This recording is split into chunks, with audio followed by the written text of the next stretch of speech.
So நீங்க காதல் திருமணம் பண்ணனாலையும் இவர் மதம் மாறினாலையும் 2 பேரையுமே பழக்கருப்பையா வந்து பேசுறத நிப்பாட்டிட்டாரு. நான் அவரோட பேசுனது கிடையாது. நான் ஒன்றும் கடைசியா பேசுனது எப்போ அப்படின்னா, என்னுடைய திருமணத்தை காதல் திருமணத்தை பண்ணக்கூடாதுன்னு அவர் பேசினார் என்கிட்ட. அது என் தந்தை ஒத்துக்கிட்டாரு.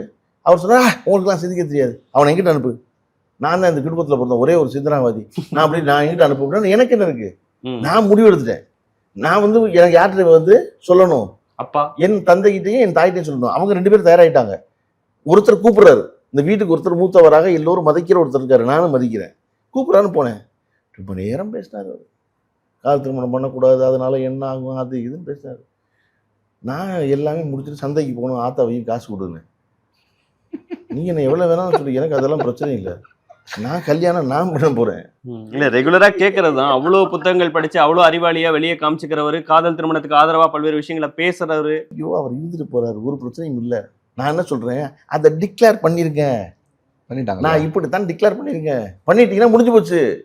உலகத்துக்கு ஒன்னாவும் வீட்டுக்குள்ள ஒன்னாவும் இருக்காதீங்கன்னு நான் என்ன சொல்றேன். நீ டிக்ளேர் பண்ணிடு, நீ அர்ஜுன் சம்பத் தான் நானும் சொல்லிடு, ஒரு பிரச்சனையும் இல்லை எனக்கு.